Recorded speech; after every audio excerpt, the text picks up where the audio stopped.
안녕하세요. 사연에 빠지다의 DJ 민영입니다. 오늘 사연은 역대급으로 천불이 나서 할 말을 잃게 만드는데요. 과연 어떤 사연인지 들어보시겠습니다. 오늘도 두 가지 사연 준비되어 있는데요. 끝까지 들어주실 거죠? 그럼 오늘의 사연 바로 시작해 볼게요. 안녕하세요. 저는 40대 초반 여자입니다. 저는 최근까지도 제가 세상에서 제일 불쌍한 사람이구나 라고 생각하며 살았어요. 이 나이까지 살았어도 제가 보기엔 제 인생만큼이나 서러운 인생은 어디에도 없는 것 같았거든요. 그래도 제가 인생을 포기하지 않고 결혼까지 하고 아이까지 낳게 된 건 제 가여운 인생을 어떻게든 고쳐서라도 다시 살아보자 싶어서였어요. 남편이 저를 구해줄 구원자라고 확신했거든요. 그런데 아니었습니다. 오히려 남편을 만나고 나서부터 제 인생은 더 나락으로 가고 있었는지도 몰라요. 남편을 만난 건 40이 다 돼서예요. 40이 다 될 때까지 제대로 된 연애는 해보지도 못했고 저에게 먼저 다가오는 남자도 없었기 때문에 제 인생에 결혼이나 아이는 전혀 없을 줄 알고 살았어요. 그런 저에게 남편을 만나자마자 아이와 결혼이 동시에 찾아왔으니 남편은 저에게 선물과도 같은 사람이라고 여겼습니다. 남편과 저는 회사 회식 자리에서 처음 만났어요. 사실 당시에 다니던 회사에서 제가 동료들과 잘 지내질 못해서 원래는 회식에 가도 대충 밥만 먹고 빠져나왔어요. 그런데 그날따라 평소 저를 별로 좋아하지 않던 동료 경선 씨가 1차까지 같이 가자고 먼저 제안하더라고요. 본인이 아는 남자들이 술을 사주겠다고 오는 중이니 같이 마시자고요. 사실 고민이 됐어요. 경선 씨가 평소 하던 행동으로 봐서는 절대 저를 위할 사람이 아닌데 오늘따라 왜 저러나 싶었거든요. 경선 씨는 외모도 예쁘장하고 일도 잘해요. 그런데 인성이 영 거지 같았습니다. 친한 사이는 아니었지만 워낙 경선 씨가 시끄럽게 떠벌리고 다니는 성격이라 옆에서 들어보면 매일 돈 좀 있는 남자들을 꼬셔서 등쳐먹고 다니는 것 같더라고요. 거기다가 말도 개념 없이 해요. 저보다 나이도 어리면서 저를 대놓고 무시했습니다. 저는 다른 회사에 있다가 함께 일하던 상사와 함께 이 회사로 들어오게 된 거예요. 그래서 기존에 있던 직원들보다 제가 더 경력이 많습니다. 그런데 경선 씨는 자기는 서울에 4년제 대학을 나왔고 저는 전문대도 다니다 졸업을 못한 고졸인데 본인이랑 같은 업무를 하고 같은 직급이라는 것에 불만이 많았어요. 심지어 툭하면 저더러 낙하산 아니냐고까지 했습니다. 그날도 저는 전혀 2차에 갈 생각이 없었는데 경선 씨가 하도 같이 가자고 쫄라서 따라간 거예요. 처음엔 남자들 앞에서 제가 성격이 좋다는 둥, 귀엽게 생겼다는 둥 괜히 추켜 세우더니 나중에는 결국 본색을 드러내더라고요. 잘 알지도 못하는 남자들 앞에서 어김없이 헛소리를 하더라고요. 서영 씨는 볼수록 운이 좋은 것 같아요. 우리 회사가 아무리 이름 없는 중소기업이라고 해도 명색이 대기업 하청인데 고졸이 들어오긴 힘든 구조잖아요. 우리 중에 고졸은 서영 씨밖에 없기도 하고. 경선 씨, 벌써 그거 먹고 설마 취했어요? 또 무슨 소리를 하고 싶어서 그러는 거예요. 회사도 아니고 밖에서까지 버릇없이 시비를 거는 게 짜증이 나서 저는 인상을 팍 썼습니다. 그만하라는 식으로요. 그런데 이 여자는 아랑곳하지 않고 자기 하고 싶은 말을 떠들어댔어요. 서영씨, 아버지가 검사라면서요? 혹시 그 백으로 회사까지 들어온 거 아닌가 싶으니까 그렇죠. 내가 아버지 백으로 취직할 것 같았으면 더 좋은 회사에 가지. 뭐하러 이런 작은 회사에 들어와요. 경선 씨는 우리 회사를 너무 과대평가하는 거 아니에요? 아버지와 대판 싸우고 인연을 끊고 산 지가 한참인데도 저는 회사 사람들에게 무시당하는 게 싫어서 아버지가 검사라는 이야기까지 했어요. 그나마 가족 이야기를 하고 나서 제 외모나 학벌 가지고 무시하던 사람들이 더 무시하지 않았거든요. 저도 평소에 하도 당하고 살다 보니 사람 괴롭히는 인간들 상대하는 데에는 도가 텄습니다. 그러다 보니 저런 개념 없는 된장녀에게까지 지고 싶지 않았어요. 그런데 인생이란 게 한치 앞을 모릅니다. 제가 그렇게나 싫어하던 경선 씨가 아니었다면 남편을 만나지 못했을 거예요.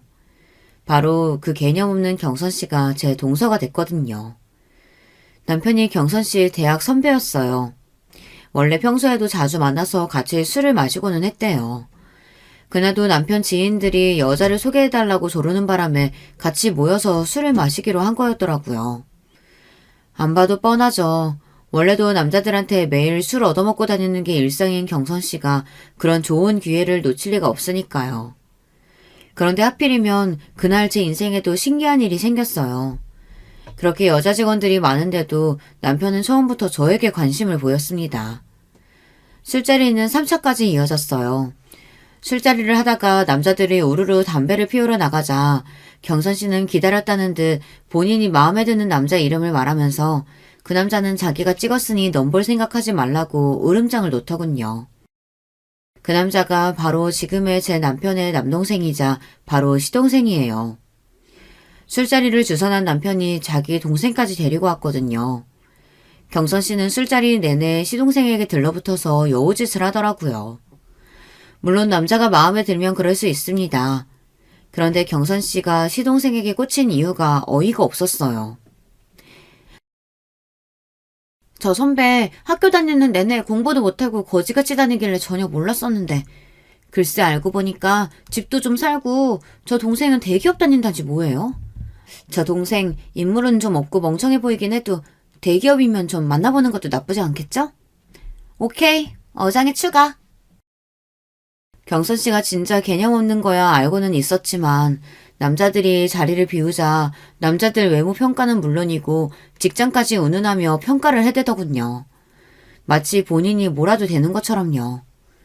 경선 씨가 원래 여기저기 술집이며 나이트를 다니며 아무 남자들이나 만나고 다니고 그중에 조건 좋은 남자들만 골라 어장관리 하고 다니는 거야 진작부터 알고 있었지만 회사 동료들까지 끌고 다니면서 이러고 다닐 줄은 몰랐습니다. 바로 조금 전까지 남자들 앞에서는 하루라도 빨리 좋은 남자 만나서 빨리 결혼하고 싶다고 그러더니만 매일 어장관리만 하면 어떻게 결혼하려고. 제가 개념 없는 것들만 보면 말을 잘 참지 못해요. 아무리 사람이 없는 자리라고 해도 나이도 먹을 만큼 먹은 성인이 할 말 못할 말 구분도 못하고 떠들어대는 꼴이 저는 보고 싶지 않았습니다. 그래서 저도 모르게 또 싫은 소리를 하고 말았어요. 그러자 표정이 싹 굳더군요. 서영씨야, 뭐 이 남자고 저 남자고 고를 수 있는 상황이 안 돼봐서 모르나 본데요. 나는 가만히 있어도 남자들이 워낙 따라다녀서요. 고를 수 있는 선택지가 많은데 굳이 왜 한 사람만 만나요? 이것저것 따지고 골라야 결혼해서도 잘 살 수 있죠. 잘났다고 대놓고 저울질을 하는 꼴이 기가 차서 저는 웃음도 나오질 않았습니다. 저는 천박하고 이기적인 사람하고는 상종하고 싶지 않아 무시하고 말았어요. 당시에는 저도 처음 만난 남편에게 빠져서 다른 데는 신경 쓰고 싶지 않았거든요. 그날 남편과 저는 금방 친해졌어요. 남편도 처음부터 저에게 호감이 있어서인지 굳이 먼저 저를 집까지 데려다 주겠다고 했습니다. 그 이후에도 남편에게 연락 와서 몇 번 따로 만나 데이트를 했어요. 그런데 생각지도 못하게 남편과 만난 지 얼마 되지 않아 아이가 생겨서 결혼까지 하게 됐습니다. 처음 아이가 생긴 사실을 알았을 때 저도 남편도 많이 당황했어요. 만난 지 3개월도 되지 않았을 때니 당연한 일이었죠. 남편은 이왕 이렇게 된 거 부모님께 인사를 드리자고 했어요. 시부모님께 먼저 인사를 드렸는데 그래도 흔쾌히 결혼 허락을 받았습니다. 둘 다 40 다 된 나이에 생긴 아이다 보니 이 나이에 자연 임신이 됐다는 게 축복이라고 오히려 좋아해 주셨어요. 금방 제 배도 나올 텐데 하루라도 빨리 부모님께 인사드리고 상견례도 해서 결혼 날짜부터 잡자고 하셨죠. 저는 당시에 친정 부모님은 물론 형제들과도 연을 끊고 만나고 있지 않을 때라 남편과 시부모님께도 확답을 못했어요. 그러다가 고민 끝에 제가 먼저 친정엄마에게 연락을 했습니다. 다행히 친정엄마와 형제들은 제 임신 소식을 축하해줬어요. 덕분에 몇 년 만에 만난 어머니와 형제들을 만나 이야기도 나누고 결혼 이야기도 했습니다. 하지만 친정아버지는 끝까지 저를 만나주지 않았어요. 결국은 제 결혼식에도 오지 않으셨습니다. 어머니 말씀이 제가 집을 나간 뒤로 몇 년 동안 연락도 하지 않고 산 것에 대해 아버지께서 괘씸하게 생각하신답니다. 더군다나 결혼 전에 임신부터 했다는 사실을 창피하게 여기신대요. 아버지는 상견례도 결혼식에도 오지 않았어요.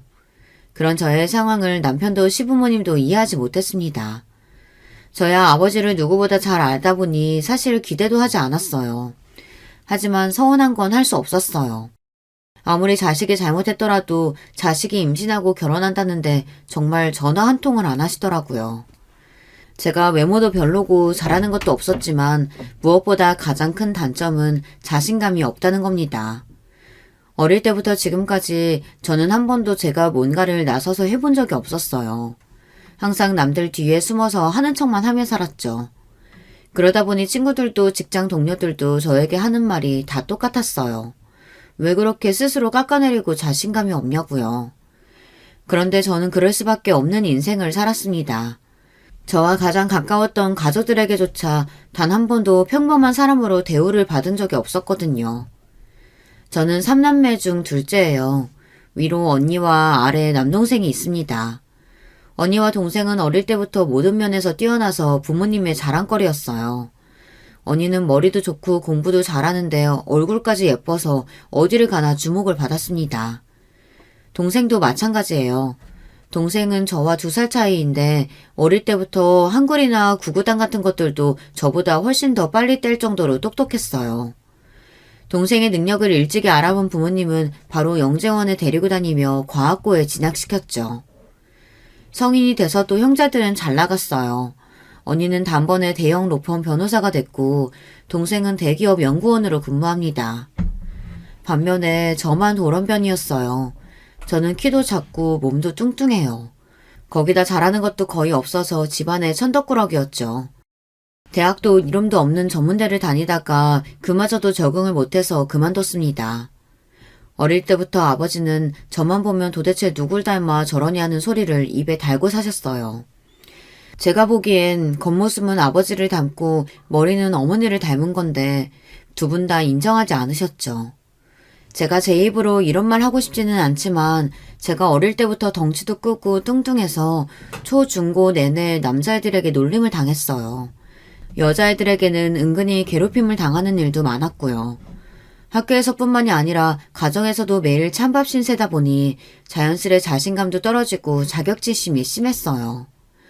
그런 점에서 저도 많이 힘들어서 성인이 되고 나서는 고쳐보려고 부단히도 노력했습니다. 대학에 들어가서는 피나는 노력으로 살도 많이 빼고 외모에도 많이 신경을 쓰고는 했어요. 그런데 제 노력은 누구에게도 인정받지 못했습니다.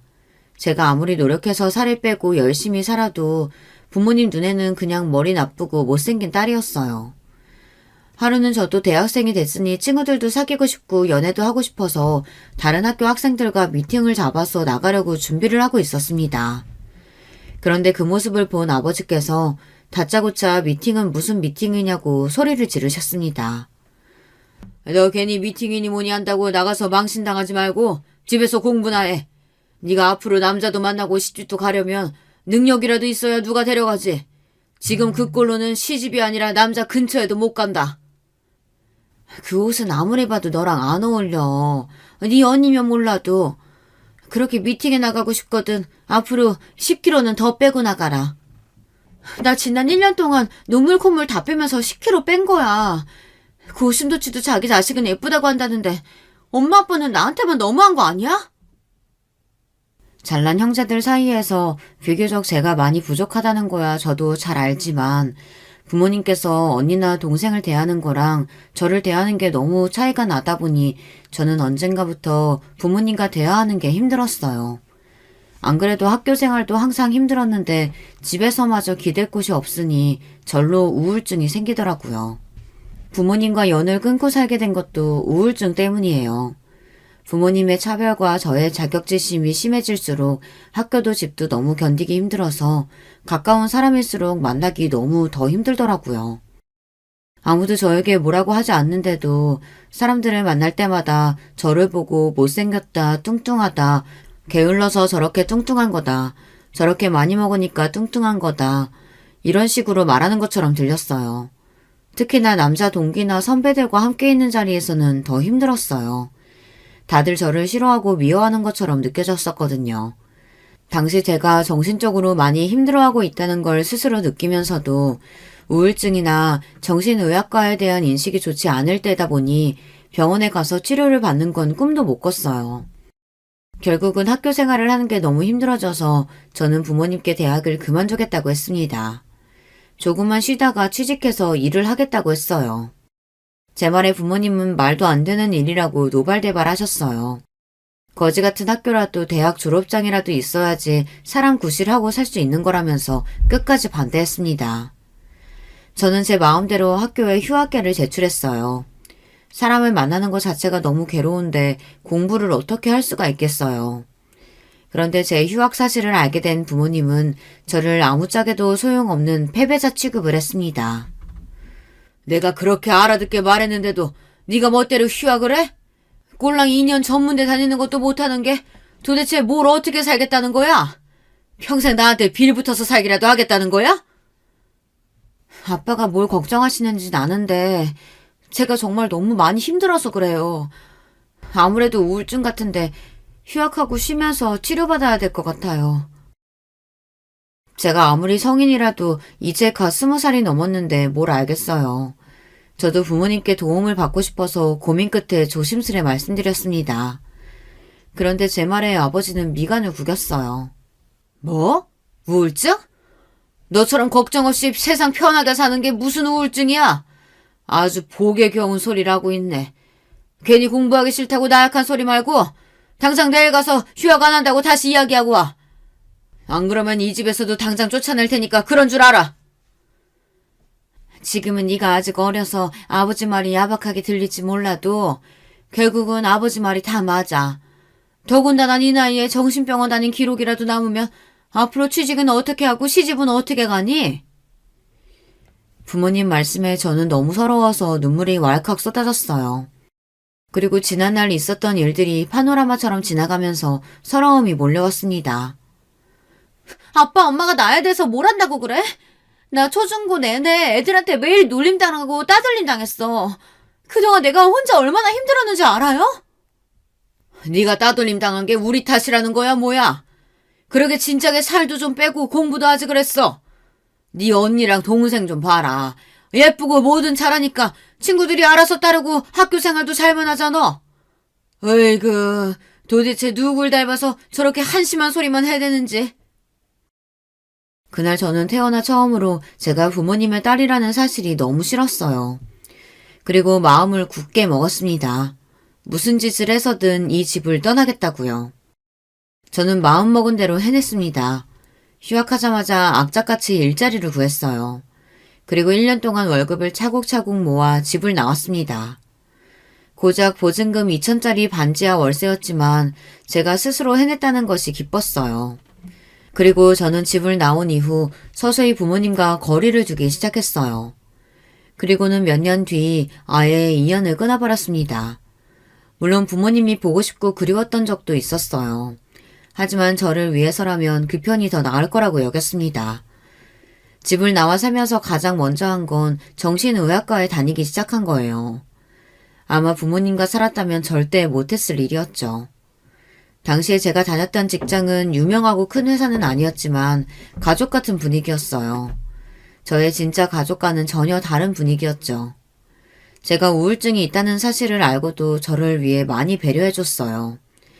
사장님께서는 제가 살을 빼려고 다이어트를 한다는 사실을 아시고는 직원 복지로 헬스장 회원권까지 지원해 주셨습니다. 집을 나오고 학교를 그만둔 정도로도 저에게는 많은 변화가 일어났어요. 누구도 저를 무시하지 않았어요. 형제들과 차별하는 부모님도 없으니 저는 자연스레 우울증도 좋아졌습니다. 나중에는 약을 끊을 정도로 많이 좋아졌죠. 그렇게 저는 평생 변하지 않을 것만 같았던 제 우울증과 자격지심에서 벗어났어요. 그런 제가 부모님께 먼저 연락해서 결혼한다고 말하기까지 얼마나 힘들었을지는 아무도 모릅니다. 저는 최대한 그 순간만은 피할 수 있다면 피하고 싶었어요. 혹시나 부모님을 다시 만나게 되면 제가 다시 예전의 저로 돌아가기라도 할까 봐서요. 제가 어떤 마음으로 연락했는지 알 리 없는 아버지는 상견례에도 결혼식에도 오지 않았어요. 저는 마음이 좋지는 않았지만 애써 담담하게 결혼식을 올렸습니다. 아이가 생겨서 갑작스레 한 결혼이었지만 저는 누구보다 행복하게 살고 싶었어요. 사실 저는 남편에 대해 아는 게 별로 없었어요. 연애라고 해봤자 3개월 정도밖에 하지 못하고 아이가 생겨서 결혼했으니까요. 저는 다른 건 몰라도 남편이 좋은 사람이라고 생각했어요. 자상하거나 말을 살갑게 하지는 않았지만 임신한 저를 위해 퇴근하고 오면 집안일도 알아서 잘하고 맛있는 걸 만들어주기도 했거든요. 남들은 그거야 남편이면 당연한 거 아니냐고 할지는 모르겠지만 저는 마흔이 다 될 때까지 살면서 누가 저를 위해 무언가 해준 기억이 많지 않기 때문에 남편이 사소하게만 챙겨줘도 행복했습니다. 이 정도 남편이라면 앞으로 좋은 가정을 꾸릴 수 있겠다 싶었습니다. 그런데 역시나 제 팔자는 사랑받고 살기는 그른 팔자인가 봅니다. 제 결혼 생활은 시작부터 삐걱거렸거든요. 특히나 시동생과 동서가 결혼한 이후 더 그랬습니다. 처음에 제가 말한 대로 그 재수없는 경선 씨가 제 동서가 됐어요. 동서와 시동생은 그 술자리 이후 1년 정도 연애를 했다네요. 제가 만삭이라 배가 남산만하게 불렀을 때 둘은 결혼식을 올렸습니다. 동서는 결혼식을 올리고 한 가족이 된 뒤에도 여전히 재수가 없었어요. 시댁에서 저와 마주칠 때마다 한마디씩 툭툭 내뱉는데 사람 기분을 아주 더럽게 만들더군요. 한 번은 그런 적이 있었어요. 제가 배가 너무 많이 나와서 잘 앉지도 서 있지도 못할 때였습니다. 그런데 시댁 제삿날 동서는 제사가 다 끝나고 나서야 나타났어요. 이미 제사도 다 끝나고 친척들까지 모두 다 돌아갔는데 그제야 나타난 동서와 시동생은 현관문을 열고 들어와서는 일이 많아 늦었다고 너무 죄송하다고 애교를 피우며 들어오더라고요. 아이고 바쁜데 뭐하러 왔어? 제사상이라고 얼마 차리지도 않았는데. 온 김에 과일이나 좀 먹고 가라. 저희 시댁은 장남, 차남 심하게 나누는 집안이었어요. 시아버지도 장남이라 항상 제사를 도맡아 하셨기 때문에 집안의 모든 대소사는 장남이 맡아서 하는 게 당연하다고 생각하시는 분들이었죠. 더군다나 차남인 시동생은 대기업에 다니고 저희 남편은 중소기업에 다니다 보니 은근 시부모님도 시동생을 더 챙기셨어요. 아무래도 시동생은 매달 생활비에 용돈도 두둑하게 챙겨드리는데 저희는 상대적으로 용돈도 드리지 못하니 당연한 일이었죠. 더군다나 당시에 저는 회사를 그만둔 상태라 아무리 임신해서 만삭이라고 해도 동서와 달리 제사에 오는 걸 당연하게 생각하셨어요. 만삭인 형님도 오시는데 저도 당연히 와야죠. 그리고 어머님 아버님께 드릴 말씀도 있고요. 동서는 마음에도 없는 소리를 해대며 아주 알랑방귀를 껴댔습니다. 그러더니 한다는 말이 동서도 임신을 했다네요. 결혼한 지 얼마 되지도 않았는데 아유 우리 며느리 장하구나. 잘했다 잘했어. 내년이면 우리 집에 귀여운 손주가 둘이나 돌아다닐 테니 내가 밥을 안 먹어도 배가 다 부르겠다. 에이 그래도 식사는 챙겨 드셔야죠. 제가 아버님 좋아하시는 복숭아 사왔으니까 금방 씻어다 드릴게요. 조금만 기다리세요. 어쩜 얼굴도 예쁜 애가 성격도 저렇게 둥글둥글 좋을까. 우리 집에 딸이 없어서 외로웠었는데 우리 둘째 며느리는 꼭 며느리가 아니라 딸 같아. 시부모님과 동서가 얼마나 죽이 척척 맞는지 저는 자꾸만 질투도 나고 괜히 심술도 나더라고요. 저는 애써 웃으며 동서에게 축하한다고 하고 혼자 주방에 들어가 설거지를 했어요. 그때 손에 복숭아를 잔뜩 들고 온 동서가 주방으로 따라 들어오더군요. 그러더니 제 곁으로 다가와 또 제 속을 긁어댔어요. 아, 형님 보니까 저 갑자기 우울해져요. 저도 형님처럼 배 그렇게 많이 나오면 어떡해요? 형님은 원래도 배가 많이 나와서 잘 모르시겠지만 저는 평생 배가 나와본 적이 없어서 너무 무섭거든요. 동서, 우리도 이제 가족인데 제발 그 말버릇 좀 고칠 수 없어? 명색이 내가 손윗 사람인데 말 좀 조심해서 해. 마음 같아서는 머리통을 한 대 쥐어받고 싶었지만 이성적으로 꾹 참았습니다. 동서는 제게 한마디 더 하려다가 시어머니께서 주방에 들어오시니 애써 입을 꾹 다물더군요. 그날 집에 돌아오면서 저는 기분이 너무 나빠서 남편에게 하소연을 좀 했어요. 동서가 저에게 그런 식으로 말했다고요. 그러자 남편이 하는 말이 더 기분이 나빴습니다. 그러게 아무리 임신했어도 관리 좀 하지 그랬어. 안 그래도 체격이 큰 사람이 임신까지 하니까 더 커 보여. 당신 내가 정말 부탁하는데 애 낳으면 진짜 관리 좀 해. 애 낳았는데도 재수 씨보다 뚱뚱하면 당신도 민망하지 않겠어? 남편은 처음엔 안 그러더니 동서가 들어온 이후 제 외모나 몸매를 가지고 유난히 지적을 많이 했습니다. 저도 알아요. 제가 동서보다 못생기고 뚱뚱하다는 걸요. 하지만 저와 남편은 부부잖아요. 아무리 아이가 생겨서 결혼했다고 해도 가족인데 최소한의 예의를 지켜야 한다고 생각했습니다. 제가 남편에게 좀 서운한 내색을 하면 남편은 본인은 원래 무뚝뚝해서 살가운 말을 하거나 자상하게 대할 줄을 모른다네요. 제가 남편에게 바라는 건 많은 걸 바라는 게 아니었어요. 단지 이 세상에 적어도 한 명 정도는 제 편이 있었으면 그게 남편이었으면 했습니다. 그런데 제가 너무 많은 걸 바랬나 봅니다. 남편은 결혼하고 나서도 저에게 큰 관심이 없었어요. 저는 애써 남편을 이해하려고 했습니다. 저도 애교 있고 살가운 아내는 아니니 아이를 낳고 살다 보면 우리 부부도 나아지겠지 기대했어요. 그런데 남편은 아이가 태어났는데도 별로 달라지지 않았어요. 오히려 전보다 더 밖으로 놀면서 저나 아이를 방치했습니다. 제가 육아가 너무 힘들어서 주말만이라도 좀 도와달라고 했는데 남편은 항상 외면했습니다. 오히려 전보다 더 친구들을 자주 만나고 술도 많이 먹었어요. 남편은 애가 기저귀를 뗄 때까지 단 한 번도 애 기저귀를 갈아준 적이 없습니다. 어느 땐 남편이 저와 아이를 사랑하기는 하나 싶었어요. 한 번은 제가 너무 육아에 지쳐 서러워서 술에 취해 들어온 남편에게 쏘아붙였습니다. 당신 너무한 거 아니야? 나 당신 아내고 저기 자고 있는 애는 당신 아들이야. 그런데 어떻게 이 정도로 신경을 안 쓸 수가 있어? 나는 그렇다 치고 당신 우리 아들 사랑하기는 하는 거야? 저는 남편에게 물으면서 겁이 났습니다. 남편이 저나 아들을 사랑하지 않는다고 말하기라도 할까 봐서요. 아유 진짜 지겨워. 내가 너나 애나 먹고 살게 해줬으면 된 거지. 도대체 뭘 더 바라는 거야? 남편은 소리를 버럭 지르고 나서는 방문을 쾅 닫고 들어가 버렸어요.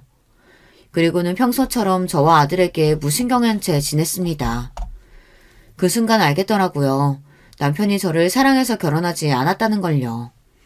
제가 걱정했던 대로 남편은 아이가 생겨서 할 수 없이 한 결혼이었어요. 차라리 그렇게 생각하고 나니 마음이 편하더군요. 저는 그날 이후 일절 남편에게 도와달라고 하지 않았습니다. 이제와 결혼을 물을 수도 없으니 아이를 키우는 동안은 그냥 이렇게 지내는 수밖에 없겠다 생각했죠. 그렇게 시간이 지나 아이도 어린이집에 다닐 정도로 자랐어요. 저와 남편은 여전히 대면대면하게 남보다 못한 사이로 살고 있었습니다. 그러던 어느 날이었어요. 그날도 어김없이 남편은 새벽이 되어야 집에 들어왔어요. 그런데 남편이 그날은 평소와 좀 다르더군요. 뚜렷한 증거는 없었지만 분명 남편은 이상했습니다. 회식하고 왔다는 사람한테 술 냄새는 하나도 안 나고 여자 냄새가 났어요. 왜 여자들은 알잖아요. 밖에서 일하고 들어온 남편한테 나는 꼬릿한 냄새요. 늦게 들어오는 날이면 남편에게서 항상 그 꼬릿한 땀 냄새가 났었는데 최근 들어 자꾸만 미묘한 방향제 냄새 같은 게 났어요. 회식한다고 하지 않았어? 밤새 술 마시고 온 사람이 어쩜 술 냄새가 하나도 안 나? 요즘 식당엔 옷에 뿌리라고 방향제 다 비치되어 있는 거 몰라? 몸에서 고기 냄새 하도 나는 것 같아서 그거 좀 뿌렸더니 냄새 안 나나 보지. 남편은 애써 당당하게 고깃집에서 방향제를 뿌리고 나왔다고 했지만 분명 평소와는 달라 보였어요. 대충 둘러댄다는 느낌이 강하게 들었습니다. 저는 아무래도 이상해서 남편이 샤워하러 들어가자마자 남편 코트 주머니에서 핸드폰을 꺼냈습니다. 그리고 결혼하고 처음으로 남편 핸드폰을 뒤졌어요. 그런데 이 인간이 핸드폰에 비밀번호를 걸어놨더라고요. 저는 비밀번호를 풀기 위해 이것저것 핸드폰을 눌러봤습니다. 그런데 그때였어요. 당신 지금 뭐 하는 거야? 왜 남의 핸드폰을 왜 훔쳐봐? 당신 지금까지 나 씻으러 들어가면 매일 내 핸드폰 뒤지고 있었던 거야? 제가 이렇게 허술해요. 몰래 남편 핸드폰을 뒤지려다가 걸렸습니다. 몇 번 보다가 걸린 거면 억울하지도 않습니다. 그날 처음 훔쳐보려고 한 건데 하필이면 바로 걸려서 저만 이상한 사람이 됐어요. 남편은 그날부터 저를 의부증으로 몰아갔습니다. 회식을 핑계로 집에 늦게 들어오거나 혼자 베란다에 나가서 오래 통화하고 들어와서는 괜히 저에게 큰 소리를 쳤어요. 뭘 봐? 또 내 핸드폰 훔쳐보려고? 당신 이 정도면 진짜 병이다 병. 아, 내가 숨 막혀서 당신이랑 살겠니? 제가 아무 말도 하지 않았는데 괜히 큰 소리치는 남편이 저는 더 의심스러웠습니다. 분명 여자가 있는 게 분명한데 저렇게 뻔뻔하게 구니 저도 더는 가만히 있을 수 없었어요. 결국은 저는 남편을 미행하기로 했습니다. 그날은 토요일이었어요. 남편이 회사 상사와 골프를 치러 가야 한다고 골프 가방을 챙기더군요. 저는 아이 밥을 먹이는 척하며 남편에게서 눈을 떼지 않았습니다. 그리고 남편에게 오늘은 아이 친구네 가서 저도 놀다 올 거라고 집에 없을 거라고 했어요. 그런데도 남편은 도대체 정신이 어디에 가 있는지 제 말에 대꾸도 안 하더군요. 그러더니 아이에게 인사도 안 하고 골프 가방만 가지고 나가버렸어요. 정말 남편 하는 꼴을 보면 지금이라도 당장 헤어지고 싶었습니다. 저는 그렇다 치더라도 아이는 자기 핏줄이잖아요. 그런데도 애한테조차 관심이 없는 모습에 정이 뚝 떨어졌어요. 저는 속상한 마음도 잠시 곧바로 아이를 동네 아는 엄마에게 맡기고 곧장 남편의 뒤를 밟았습니다. 이날을 위해 제가 렌트카까지 빌렸다니까요. 그런데 생각지도 못한 일이 벌어졌어요.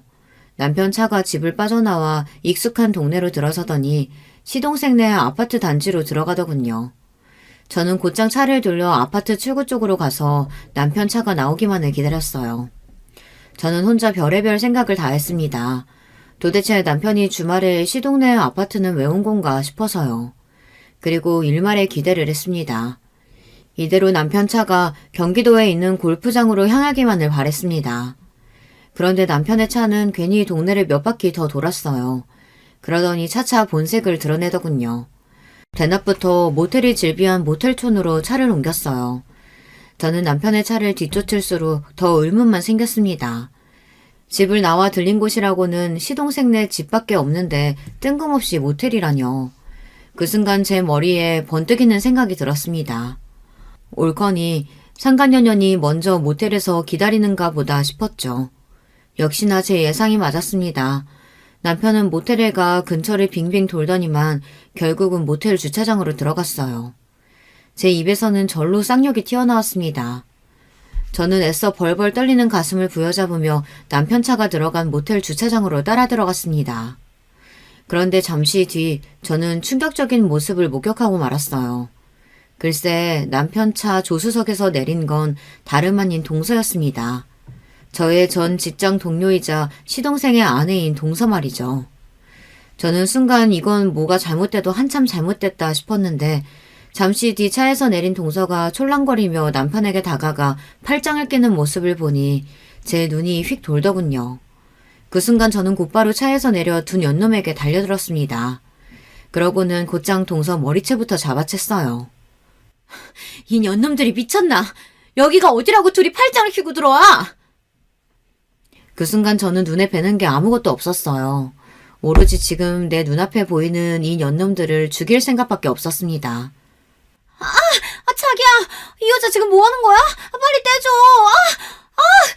이 돼지같이 이 무식한 옆에네야. 손 안 나? 뭐? 자기? 너 진짜 돌았니? 네 남편은 어디다가 두고 남의 남편 데리고 모텔에 들어가?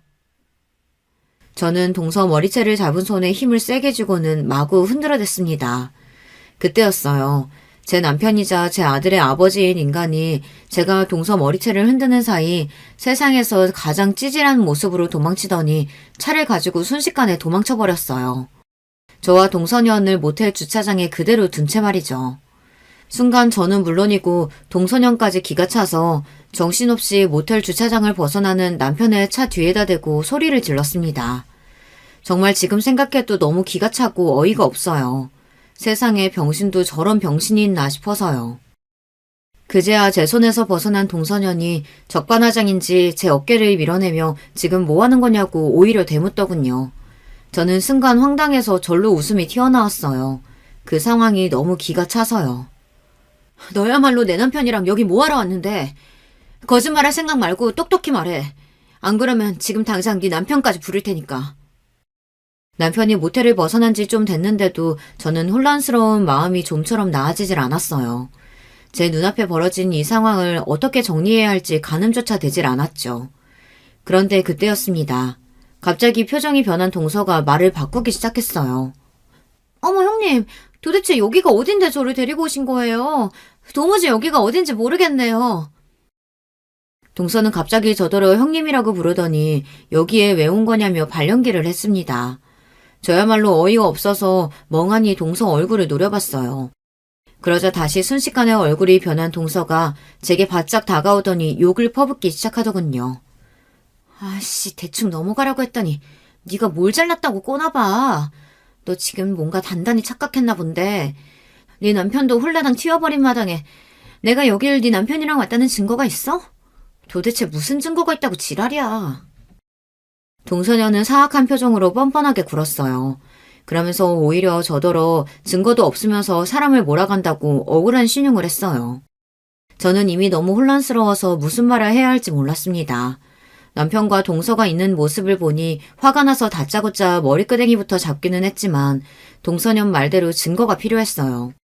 이미 남편은 도망쳤습니다.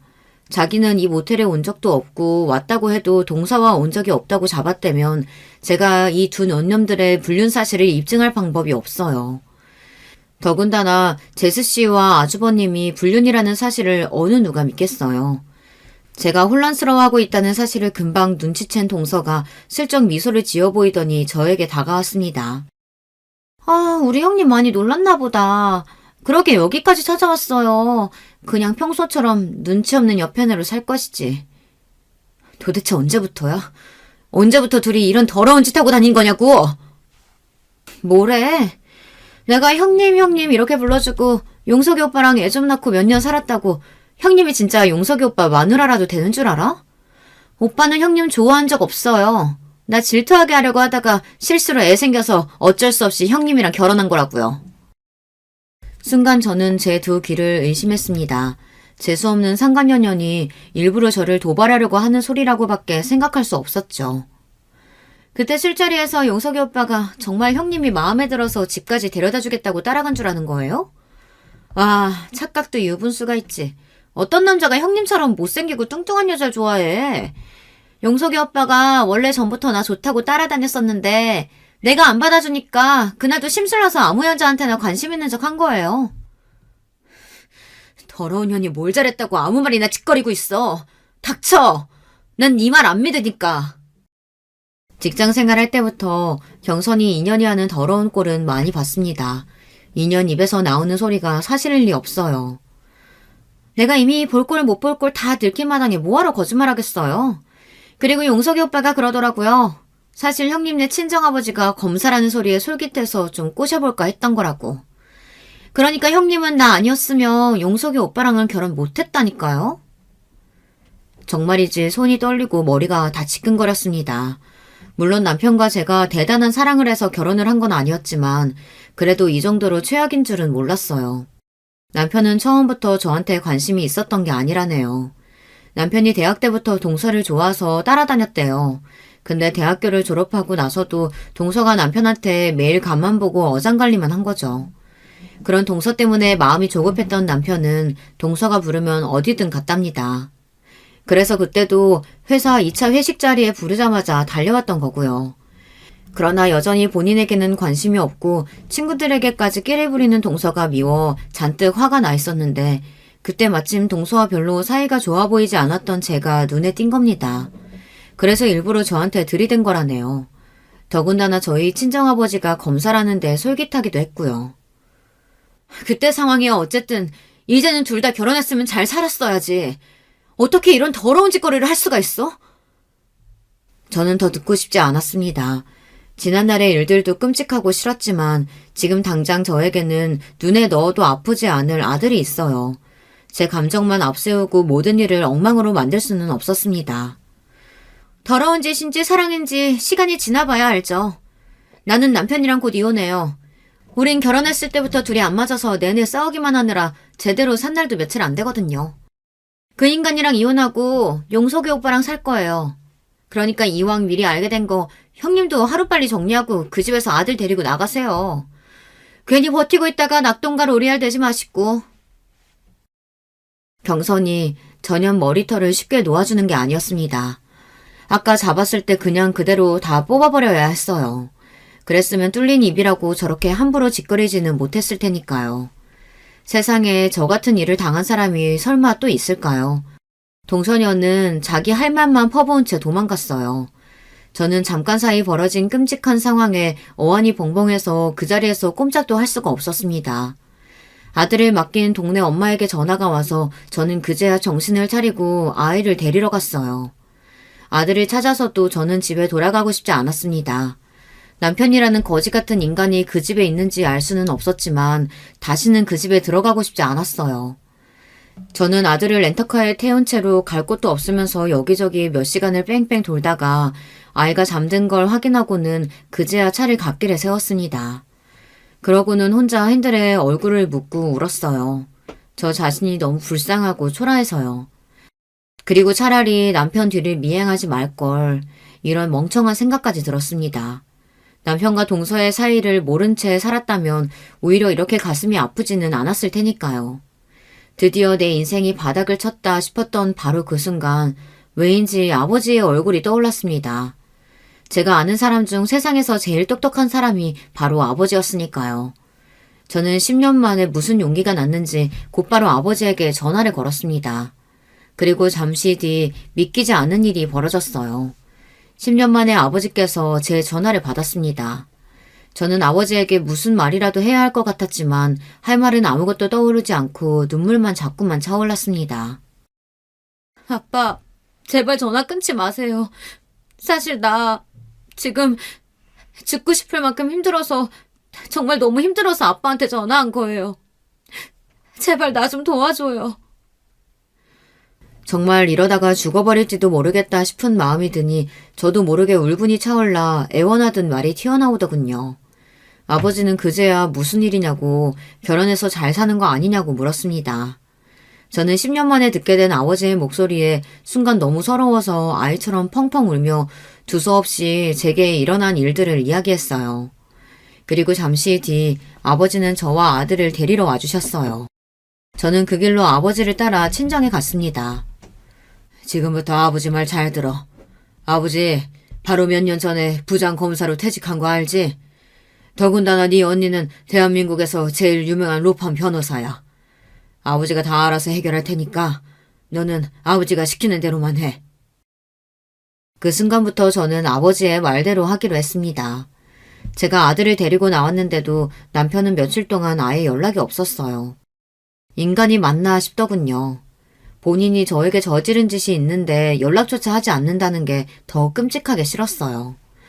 어쩌면 남편은 제가 그대로 영영 사라져주길 바랬는지도 몰라요.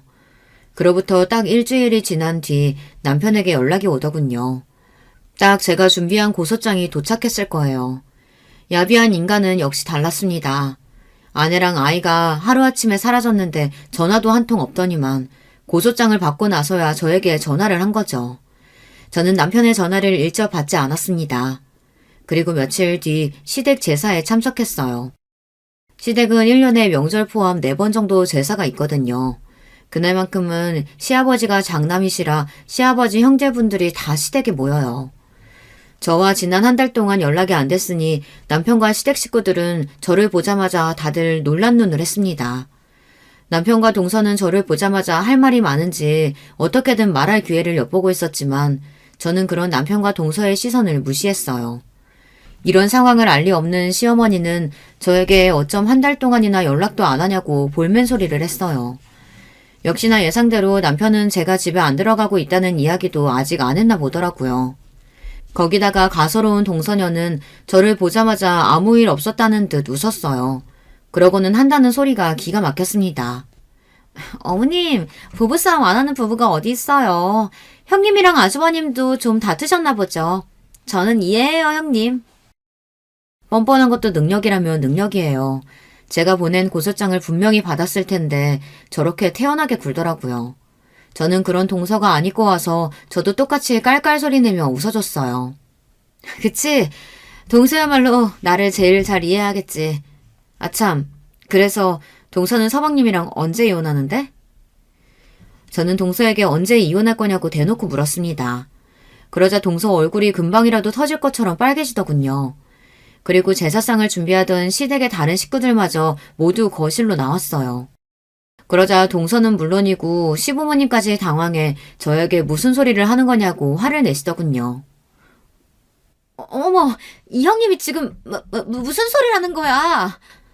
무슨 말은 무슨 말이야. 동서가 그날 분명히 모텔 앞에서 그랬잖아. 서방님이랑 이혼할 거라고. 태연하게 뱉어낸 제 말에 시부모님이며 남편까지 깜짝 놀라더군요. 그리고 다른 식구들은 쑥덕거리기 시작했어요. 그 모습에 시부모님은 미간을 잔뜩 꾸기며 동서에게 모텔은 뭐고 이혼은 또 무슨 소리냐고 물었어요. 동서, 어머님 아버님께 말씀드리기 어려울까봐 내가 따로 싹 준비해서 가져왔어. 여러분, 이것 좀 보세요. 이게 다 이 두 사람의 불륜 증거예요. 저는 미리 준비해온 불륜 증거 자료들을 가방에서 꺼내 던졌습니다. 그러자 제 눈치만 슬슬 살피고 있던 남편이 불이 났게 달려와 바닥에 떨어진 사진과 자료들을 헐레벌떡 줍더군요. 그 꼴이 아주 우스웠어요. 멍청한 인간. 내가 설마 이것만 가져왔겠어? 여기 또 있지. 저는 잔뜩 복사해온 서류들을 아예 방 안 가득 던졌습니다. 저는 지난 한 달 동안 아버지와 언니와 함께 쉬지 않고 남편과 동서의 불륜 증거만 찾았습니다. 찾다 보니 더 어이가 없더군요. 이렇게 증거가 차고 넘치는데 어떻게 지금까지 몰랐을까 싶어서요. 아버지와 함께 일했던 검사들과 검사원들, 거기다가 언니 로펌 직원들까지 물심양면으로 도와줬어요. 지난 반년 동안 남편과 동서의 카드 내역, 블랙박스 기록만 따서 CCTV를 뒤진 정도만으로도 증거가 충분했습니다. 더러운 연놈들이 일주일에 서너 번씩이나 만났더라고요. 너희 사람 잘못 건드렸어. 너희들 덕분에 우리나라 최고 검사들이랑 변호사들이 다 힘을 합쳤으니까. 바닥에 떨어진 자료들을 확인한 가족들은 경악을 금치 못했습니다. 그럴만했죠. 세상에 아주버님과 재수씨 간의 불륜이라니요.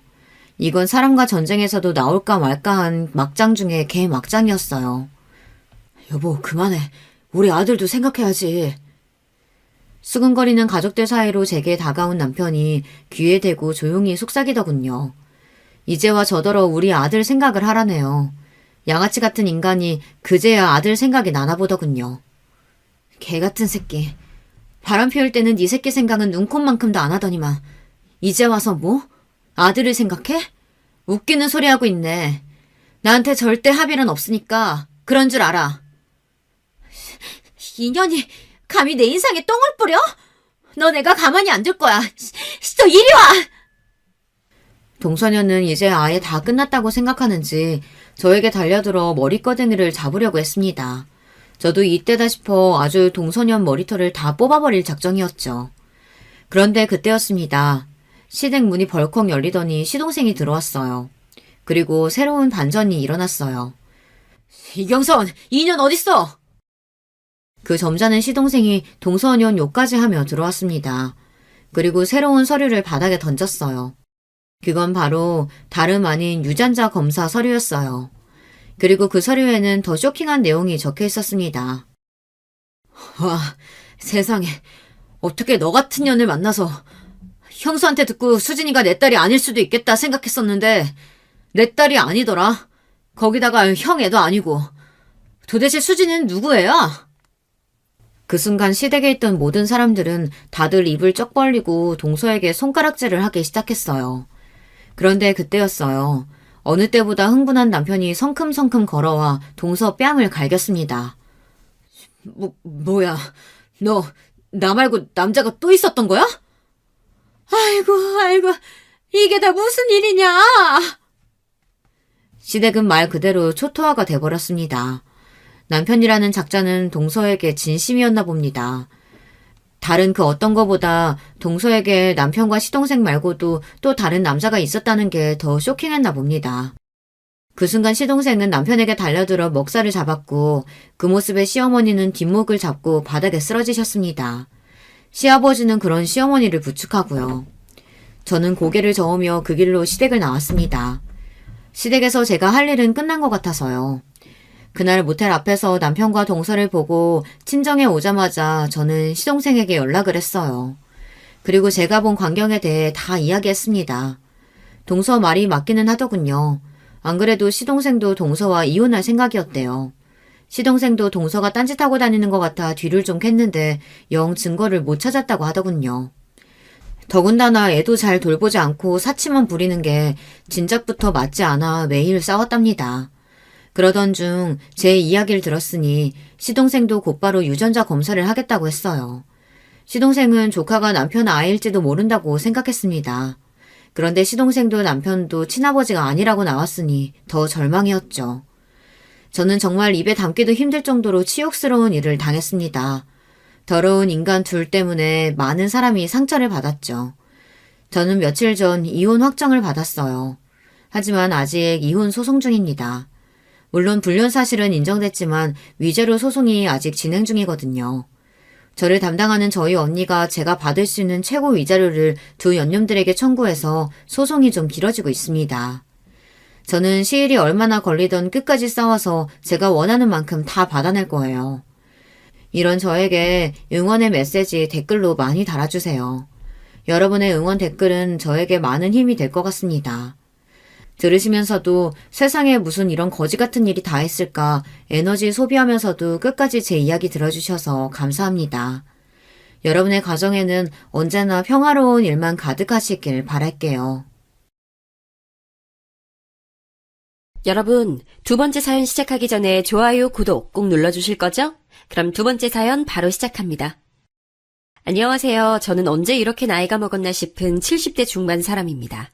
대체 인생이란 건 평생을 뛰어다니며 살다가 누워서 젖은 끝을 볼 때까지 계속 힘든 일들이 생기는 걸까요? 이제 좀 고비 넘겼다 싶으면 또 생기고 살만하면 또 생기고 이 나이쯤 되면 그런 일은 없을 줄 알았던 제가 너무 순진했네요. 제 또래분들은 늘상 정신 똑바로 차리고 누구한테도 빈틈 보이지 말고 잘 살아가시길 바랍니다. 저는 겨우겨우 망신은 면했지만 아직 상처가 아주 아리게 남아있거든요. 전 어릴 적에 엄마 아버지 없이 자라서 친척집에 맡겨져서 힘들게 자랐습니다. 그래도 형제들이 많아서 그런지 서로서로 의지하며 지냈어요. 전쟁 중에 엄마 아버지와 큰오빠까지 먼저 갔지만 그래도 제 바로 위에 있는 언니가 저를 엄마처럼 챙겨줬죠. 을순아, 이제 언니만 잘 따라다녀. 알았지? 정신 똑바로 차리고 살아야 해. 엄마 아버지 안 계시니까 우리끼리라도 똘똘 뭉쳐서 잘 살아가야겠는다고. 우리는 7남매였는데 장남이었던 큰오빠 아래로 줄줄이 언니들이 있었고 중간에 작은 오빠도 있었어요. 그런데 오빠가 잘못 먹어서 그런지 늘 비실비실거렸고 언니들은 그런 오빠를 늘 걱정했답니다. 막내인 저는 뒷전으로 밀려났었는데 그나마 여섯째인 영순 언니가 주먹만한 밥이라도 갖고 와서 저를 떠먹여주곤 했답니다. 하지만 그렇게 힘들게 살던 중 우리는 큰 사건을 겪고 말았어요.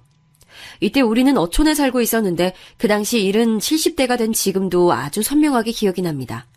바로 우리 작은 오빠, 그 마르고 병약하고 못 먹어서 늘 말라있던 명수 오빠가 말이에요. 끔찍한 사고를 당하게 된 거예요. 그때 동네 아주머니들이며 배 타고 나갔던 아저씨들까지 난리가 났었어요. 아이고, 요 앞에 김씨네 집 앞에 그 하천 말이야. 거기 물살이 세서 얼마 전에도 어린애 떠내려갔잖아. 아까도 그랬다는구만. 웬 비쩍 말라 빠진 남자애래. 처음에 이런 말을 들었던 우리 영순 언니는 설마 그게 자기 오빠일 거란 생각을 못했다는 거예요. 하지만 우리가 당시 신세져서 살고 있던 외삼촌 댁에 돌아갔을 때 오빠가 없다는 걸 알았고 외숙모가 오빠를 엄청 찾고 있었다는 거예요. 얘 영순아, 네 오빠 못 봤어? 아까 여기 어슬렁거리고 있던데. 하도 애가 정신이 빠져서 넋이 나가 있으니 원. 아유, 비도 많이 오는데 어딜 갔다냐. 이 말에 언니는 벼랑간 이상한 생각이 들어서 맨발로 뛰쳐나갔고 돌아오는 길 만난 언니들과 동네 아줌마들과 함께 오빠를 찾으러 다녔던 거예요. 하지만 끝끝내 우리 오빠는 우리 곁으로 돌아오지 못했으며 동네 사람들이 떠들어댔던 그 하천에 휩쓸려간 남자애가 우리 오빠라는 것을 확인하게 됐어요. 그때 언니들과 저는 엄마, 아버지와 큰오빠를 전쟁 중에 떠나보낸 지 그리 오랜 시간이 흐른 뒤도 아니었어요. 한 5년쯤 됐을까요? 외삼촌네 집에서 신세지며 살며 밥 많이 달란 소리도 못하고 늘 숨죽여 눈치 보며 살던 때였지만 그때만큼은 숨죽여 있을 수가 없었어요. 그렇게 정을 많이 주지도 못하고 늘 골칫덩이였던 작은 오빠였지만 그 얼빠진 오빠, 나에게 늘 동생처럼 바보 같은 소리만 하던 어수룩한 오빠가 참변을 당했다니 어린 저도 가슴이 찢어져서 견딜 수가 없었어요. 하물며 누나들이었던 제 위에 언니들은 늘 그렇게 말라 빠지고 눈만 퀭하게 튀어나와서 침만 질질 흘리는 남동생을 너무 안쓰러워했었어요. 그런데 그런 일을 당했으니 모두들 밤이면 이불깃을 붙잡고 울음을 참다가 급기야 통곡하기 일쑤였습니다. 그땐 흉흉한 세상에 다 같이 모여 살며 매일매일 사건인 날들이었다지만 그래도 사람이 죽고 가족이 행방불명되고 별 사건이 터지고 있으니 누구 하나 제정신이기 힘들었어요. 이땐 어마디 엄했던 외숙모조차도 우리한테 뭐라고 하진 못하시더라고요. 전쟁을 치르고 난 뒤 다들 싸나워 있어서 그런지 외숙모는 우리 남매들을 얼떨결에 떠맡아 놓고 더더욱 불안이 많고 괴롭히기도 했어요. 하지만 이때만큼은 그런 내색이 없더라고요. 아무래도 이유가 있었거든요. 당시 외숙모가 낳은 남자아이가 있었는데 사흘도 버티지 못하고 그만 세상을 떠났어요. 그래서 본인도 많이 힘들고 슬퍼할 때라 우릴 그냥 놔뒀던 것 같아요. 이땐 정말 뭐 때문인지 몰라도 툭하면 한 달에 한 번 정도는 건너 줄줄이 초상이 이어지곤 했어요. 저는 갈수록 이렇게 우울하고 어둡고 슬픈 기억이 있는 동네를 떠나고 싶어지더군요. 결국 몇 년 더 살다가 각자 우리는 다른 지방으로 넘어가게 됐답니다. 큰언니는 군인을 만나서 결혼했고 다른 언니들도 일찍이 시집들을 갔어요. 저만 끝까지 버티다가 느지막이 시집을 갔는데 하여간 인생이란 숨 쉴 틈을 주지 않더군요. 결혼할 때 돈 한 푼 없이 왔다며 시어머니한테 아주 모진 시집살이를 당했거든요. 어디 겁도 없이 그 뒷짝을 하고 기어들어와가지고는 몸이라도 빨리빨리 움직여야지 그렇게 둔에 빠져서 뭘 하냐? 우리 민식이 같은 서방 얻었으면 말귀도 빨리 알아듣고 부지런히 일하란 말이야. 아유, 어디서 저런 못난 일을 얻어갖고 와가지고 아유, 동네 데리고 다니기도 창피해 아주. 우리 어머니는 정말 너무 독하신 분이었어요. 당시 만두집을 하고 계셨는데 장사가 썩 안 되는 집이었고 얼굴에 곰보가 있는 시누이 때문에 늘 맘고생이 심하셨거든요. 그런 화풀이를 늘 저한테 해대셨던 거죠. 게다가 시누이 역시 얼굴 때문에 기차게 욕을 들어먹었는지 늘상 화가 어지간히 많은 사람이었어요. 자기는 시집도 못 갔는데 인물은 없어도 피부는 깨끗한 제가 꼴보기 싫었나 봐요. 새언니는 몸이 그렇게 둔에 빠져서 어떡해요? 그럼 만두라도 잘 빚든가. 아, 맨날 그 모양으로 만들 거면 나가서 만두라도 부지런히 팔아요. 그러니 우리 엄마가 언니를 싫어하지. 조만간 우리 오빠도 언니 버리면 어쩌려고 그래요? 우리 오빠 얼마든지 세상가 갈 수 있는 사람이에요. 정신 똑바로 차려요, 네? 맨날 저에게 독한 말을 퍼부어대던 시누이는 나중에 용케도 동네 아저씨가 소개를 시켜줘서 시집을 갔어요. 하도 구박을 받았던 제가 애를 늦게 가졌는데 때마침 시누이도 비슷한 때에 시집을 가서 바로 애를 가졌어요. 둘이 비슷한 때에 아기를 낳게 됐고요. 이때도 어머니는 무지막지한 차별을 하시며 본인 아들을 옆에 앉혀두고도 제게 막말을 퍼부으셨어요. 우리 명자는 애 놓느라 아주 고생했는데 내가 가서 챙겨주지도 못하니까 돈도 좀 주고 뭐 좀 갖다 줘야겠다. 애미 너는 얼른 애 업고 나와서 솥도 찌고 팔고 부지런히 움직여. 네 서방 등골만 맨날 그렇게 파먹고 빈대처럼 기생하면서 사는 거 아니야. 옛날 여자들은 너같이 안 살았어. 너처럼 서방 덕에 호강하는 애가 어딨냐?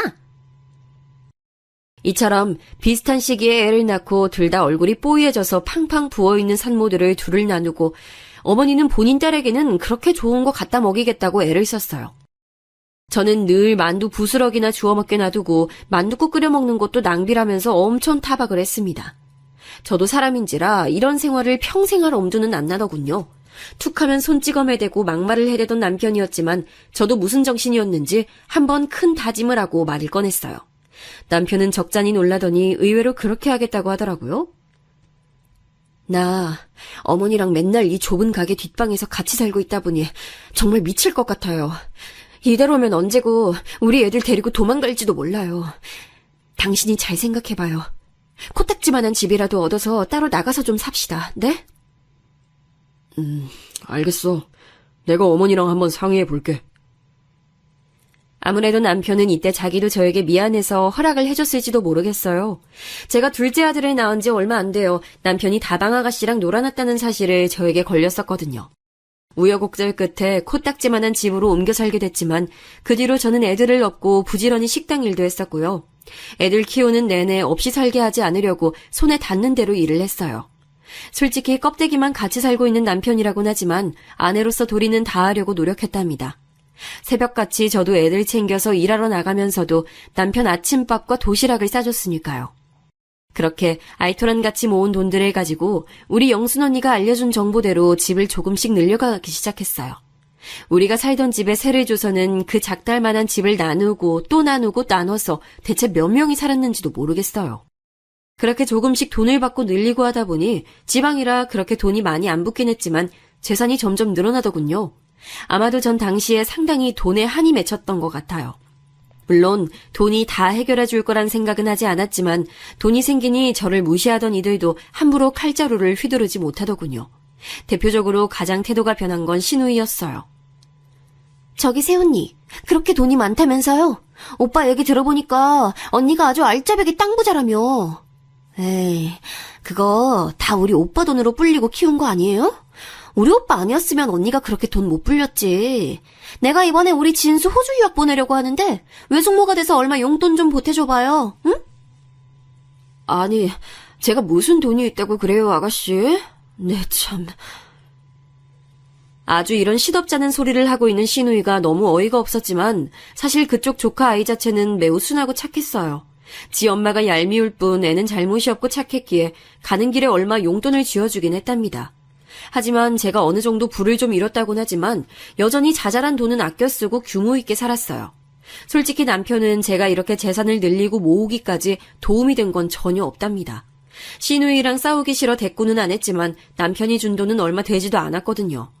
병아리 눈물 같은 생활비를 줘놓고 밥을 어찌 차려라 하고 맨날 술고래가 돼가는 그 인간을 애들 아빠랍시고 그냥 참아줬고요. 제가 애들 업고 나가서 식당에서 번 돈 갖고 밤이고 낮이고 발 부르트게 돌아다니면서 땅을 봤었거든요. 그리하여 돈을 불린 거고 나이 먹으니 남편도 죽기 전까지 제 눈치를 봤답니다. 당신 덕에 내가 이만큼 살았지 뭐. 이 김민식이가 자네한테 신세를 많이 줬어. 그럼 그렇고 말고. 아무튼 그러다가 아들 둘을 각각 장가 보냈는데 하여간 이것도 기가 막힌 사연이라고 생각해요. 특히 큰 며느리 같은 경우는 우리 아들보다 1살 위였거든요. 키도 크고 체격도 있고 누가 봐도 누나 동생 같아 보이는 모양새라 전 썩 마음에 들지 않았어요. 그런데도 그렇게 우리 아들이 좋다고 쫓아다니고 결혼을 하겠다고 자기가 끌고 오다시피 한 거예요. 저 어머니, 저희 얼른 결혼 허락해주세요. 창민 씨도 저 없으면 못 살걸요? 일찍 결혼해서 애 낳고 어른들에게 효도하면 너무 좋잖아요. 네? 당시 전 마음의 준비가 안 돼 있어서 덜컥 아들을 보낼 생각은 없었지만 저렇게 하겠다고 우겨대니 어쩔 수 없이 결혼시켰습니다. 결혼 후에도 얘네들이 잘 지내는 것 같았고 사실 전 며느리랑 막 자주 보는 게 불편하더라고요. 다른 엄마들은 안 그러는 것 같은데 말이에요. 대표적으로 우리 신우이는 지 자식 장가 보내놓고 허한지 맨날 저한테 연락을 해대서 들어줬는데요. 그렇게 본인 며느리랑 나쁘게 지내는 모양이었어요. 언니는 왜 며느리랑 잘 안 보고 지내요? 그 맛에 아들 장가 보내고 호강 누려야지. 난 완전히 실패했지만 말이야. 아휴, 초반에 애들 집도 구경 가고 했는데 애가 어찌나 나이석에 구는지 그거 버릇 한번 잡겠다고 뭐라고 했거든?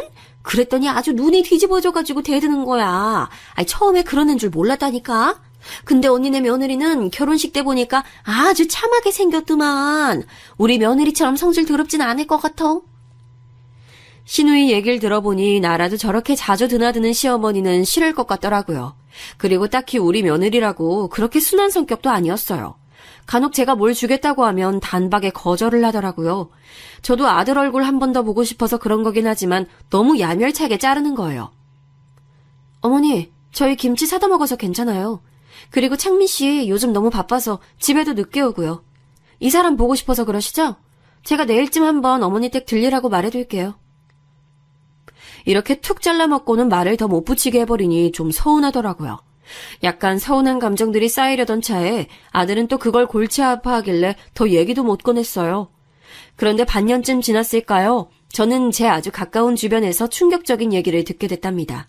어쩌면 어느 정도는 예상이 가능했을 이야기일지도 모르겠고요. 제게 울면서 전화를 걸어온 것은 바로 신우이였어요. 내가 미쳐 진짜. 어쩌다가 이런 일이 생기냐고. 아우 세상에 언니. 나 어떡하면 좋아요. 내가 뭘 어쨌다고 나한테 그래. 사정을 들어보니 신우인의 아들 부부가 이혼을 선포했다는 거예요. 그것도 며느리 쪽에서 강력하게 요구했고 그 원인을 신우이로 삼아서 뭐라고 했다더군요. 내가 지를 쥐잡듯 잡았다면서 못 견디겠다고. 애 데리고 나가서 살겠대. 우리 애가 자기 편 안 들어줬다고 어머니랑 둘이 잘 먹고 잘 살래요. 아니 이게 말이나 돼요, 언니?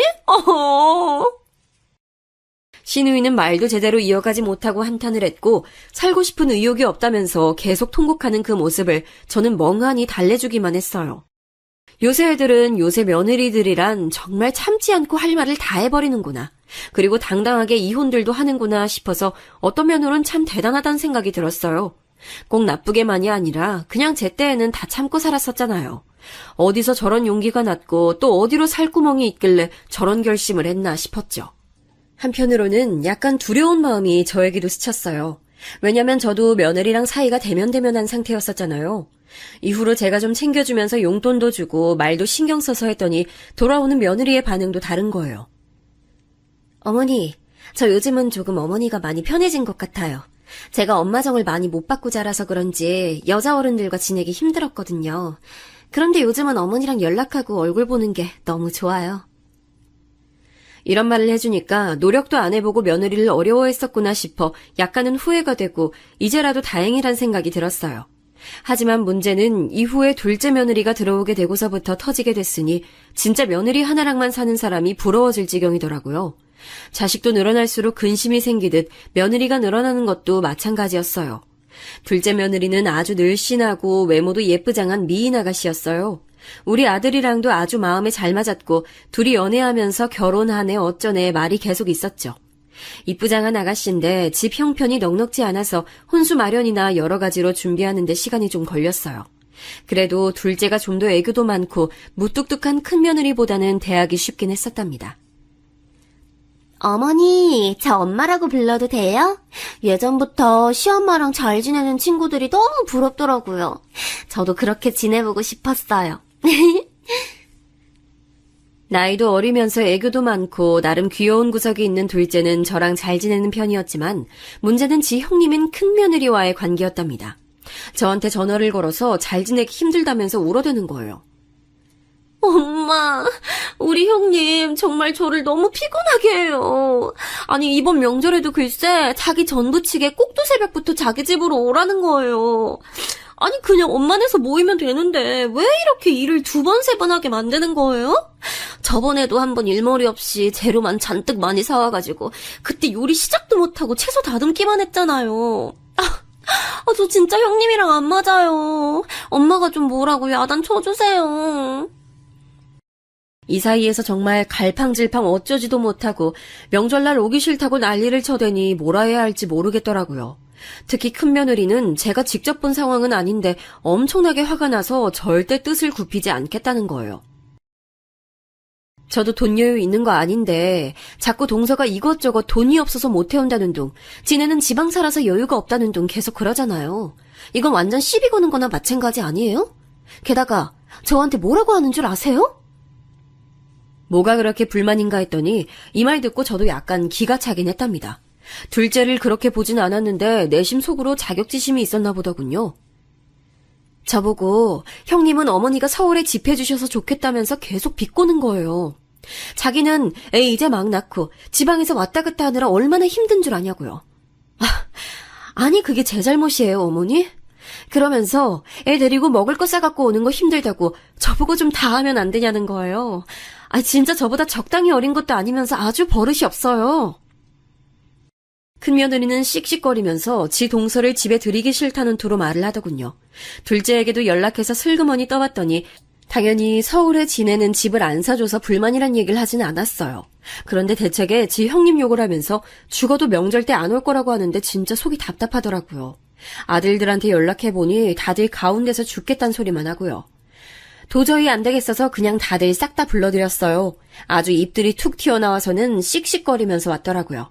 전 숨을 크게 들이쉬고 말했고 제 말에 며느리 둘 다 눈이 빠질 듯이 동그래져가지고 절 쳐다보더군요.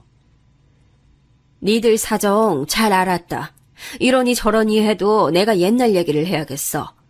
나도 니들만 할 때 형님 동서들 사이에 껴서 보통 힘들게 산 게 아니야. 시어머니도 아주 독살맞게 괴롭혔고 명절 때만이 아니라 아무 날 아닌 때도 끌려가서 밥하고 수발 들고 그랬어. 니들한테 내가 그러라고 하기랬냐, 뭐랬냐, 어? 아이, 제발 그렇게 요란스럽게들 싸우지 좀 말고, 며느리 둘밖에 없고, 시어머니 얼굴 볼 일이 명절밖에 없으면, 감사한 줄 알면서들 살아, 응? 그러면서 저는 준비해두었던 봉투를 각각 며느리들에게 건넸어요. 둘 다 이게 뭐냐는 얼굴로 저를 쳐다보길래 알면서 뭘 그러냐는 말을 바로 이었답니다. 돈이지 뭐야 이게. 싸우지들 말고 돈 없다고 죽을 상 인상 쓸지들 말고 니들 며느리로 살고 살림 꾸리면서 사느라 고생들 하니까 용돈 해놓으라고 준 거야. 그러니까 우는 소리 하지 말고 적당히들 잘 살아. 알았어? 이때 전 봉투에다 각각 300만 원씩 넣어서들 줬어요. 많으면 많고 적다면 적은 돈이었지만 잠잠하게 하는 데에는 돈이 최고란 생각이 들더군요. 결국 얘네들 꽁기꽁기해서 서로 돈 없다고 징징대는 걸 보니 그걸로 틀어막는 수밖에요. 둘 다 곧장 바로 받긴 민망했는지 입은 여전히 나와 있었지만 둘째는 대충 봐도 콧구멍을 벌렁거리는 것이 기분이 좋아 보였어요. 네, 엄마.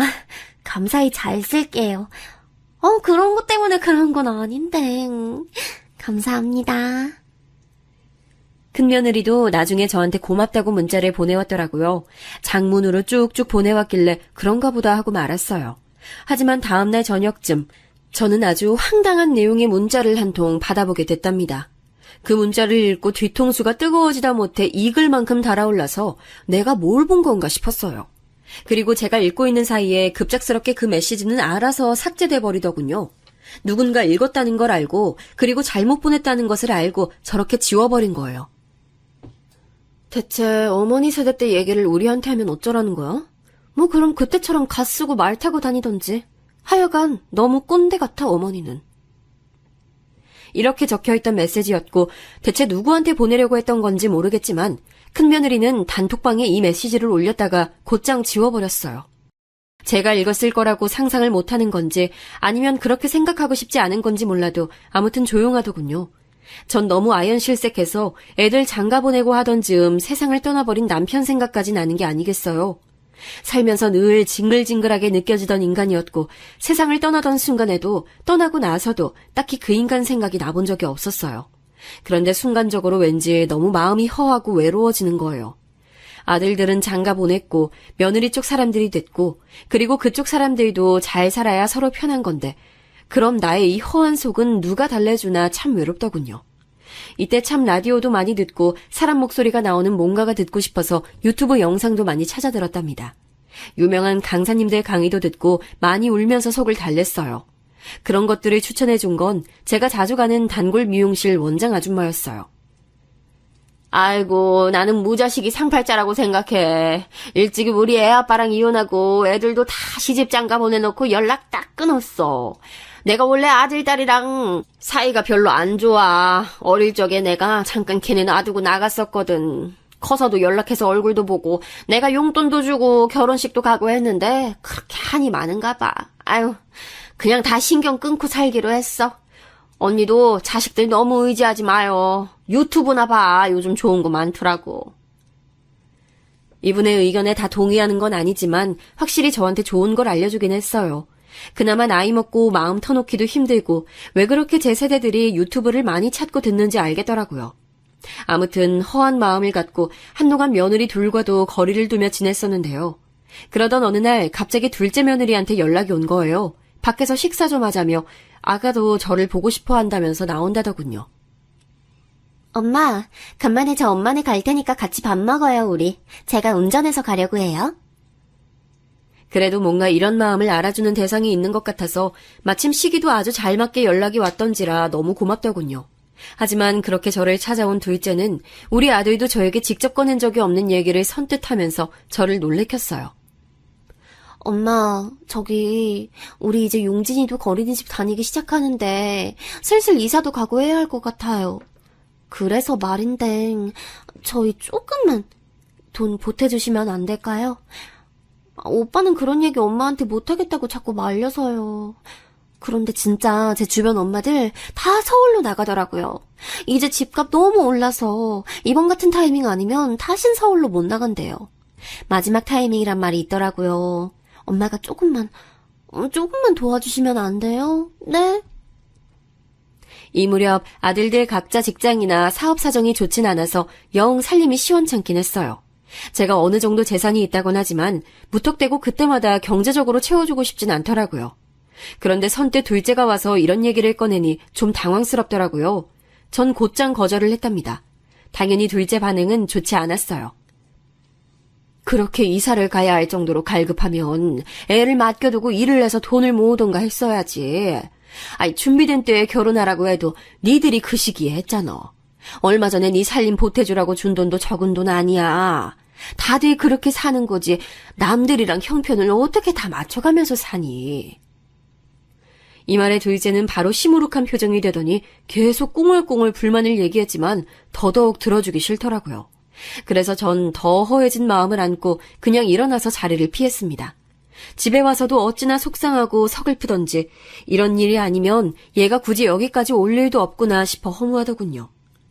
그 뒤로 둘째도 기분이 상했던지 연락도 잘 안 하고 다 같이 만나는 명절 때도 눈도 안 마주치려고 하는 거예요. 참 이래저래 저는 시어머니한테 잡혀 살던 시대였는데 며느리 눈치까지 보며 살아야 하는 세대가 된 것 같아서 속상했습니다. 그런데 그리 머지않아 저는 결국 그 돈을 대주었고 얘네들이 서울에 집을 얻도록 해줬네요. 이렇게만 놓고 보면 잔뜩 삐진 저 모습을 달래주느라 또 그랬냐고 생각하실 텐데요. 절대 그런 이유가 아니었어요. 그럴 수밖에 없는 답답한 사연이 있었답니다. 둘째 아들로부터 연락을 받게 된 거예요. 첫 마디부터 제 가슴이 쿵 떨어지게 하는 말이었어요. 엄마, 저기 용진이가 많이 아파요. 정신이 없어서 요즘 연락도 못했네요, 엄마. 뭐? 어디가 어떻게 아픈데? 그게 의심되는 소아 무슨 병 같은 게 있어서 말이에요.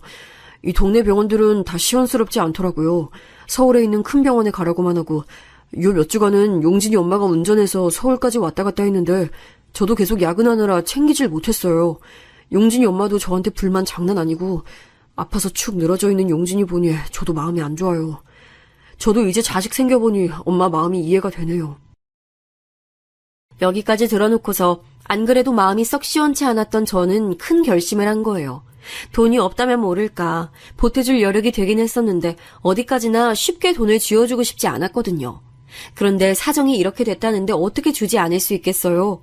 손주가 그렇게 아픈지도 몰랐고 며느리가 주말마다 운전해서 큰 대학병원에 피검사 받으러 다니고 결과 보러 또 가고 원인도 시원치 않은 병명 때문에 고생한다는 얘기를 들으니 갑갑하더라고요. 먼 지방에서 저렇게 차로 운전해서 왔다 갔다 하고 자그마한 모텔을 얻어서 지낸다고 하니 조바심이 났어요. 결국엔 서울에 집을 얻어줬고 둘째네 애들 다 와서는 나란히 저에게 인사를 하더군요.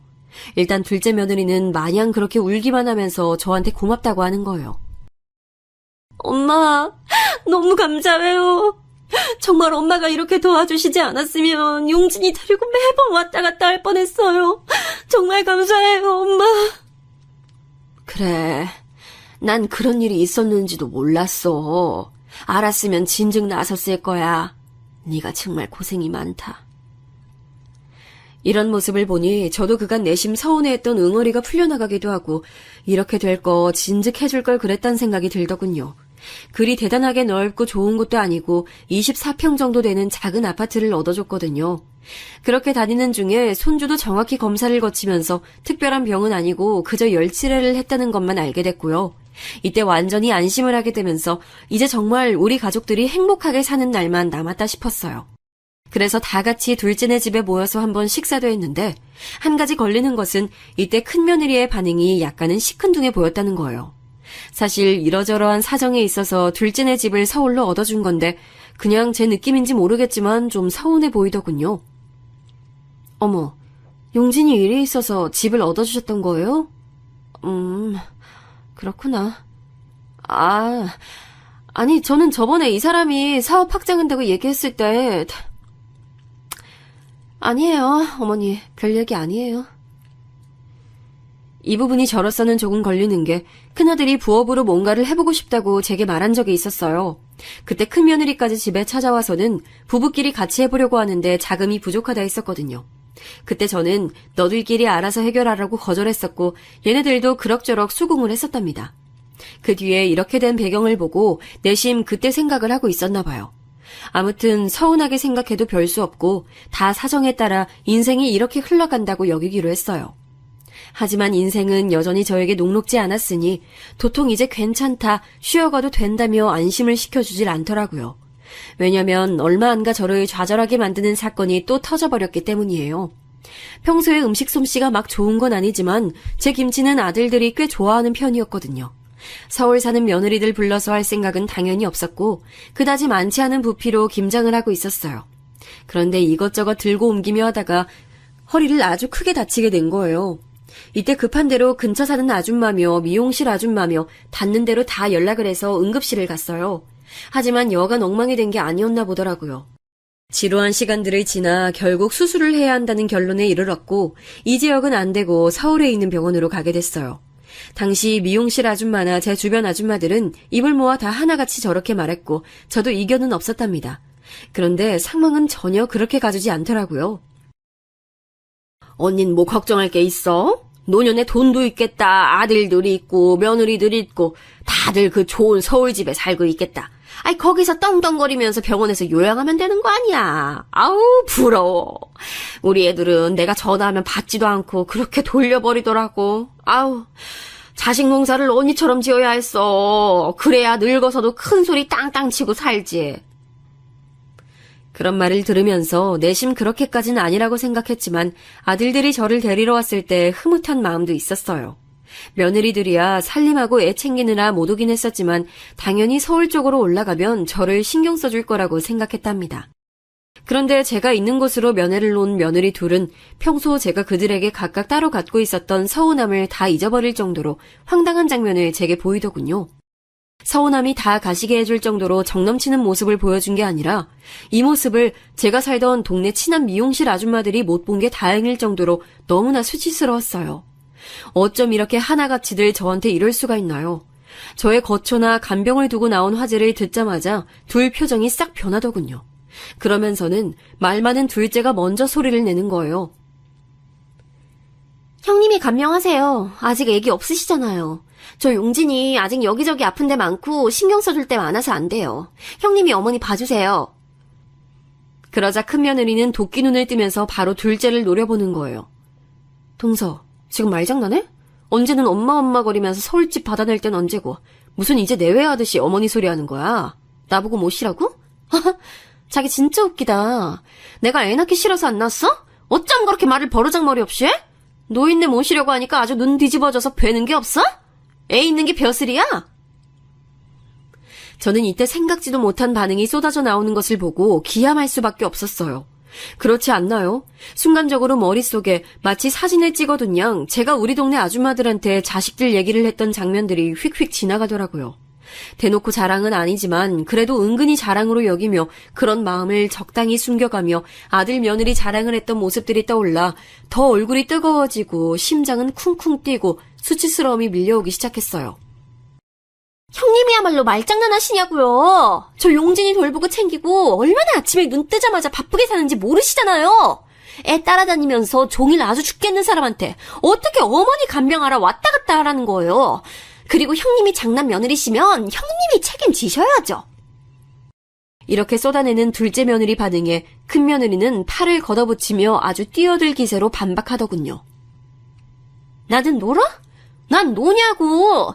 나도 우리 신랑 뒤치다꺼리하고 바쁜 사람이야. 요즘 같은 세상에 큰 며느리만 다 하라는 법이 어딨어? 그러는 동서는 장남 며느리 아니고 둘째 주제에 집은 왜 받았는데. 받을 땐 좋고 책임 다 하라니까 하기 싫어.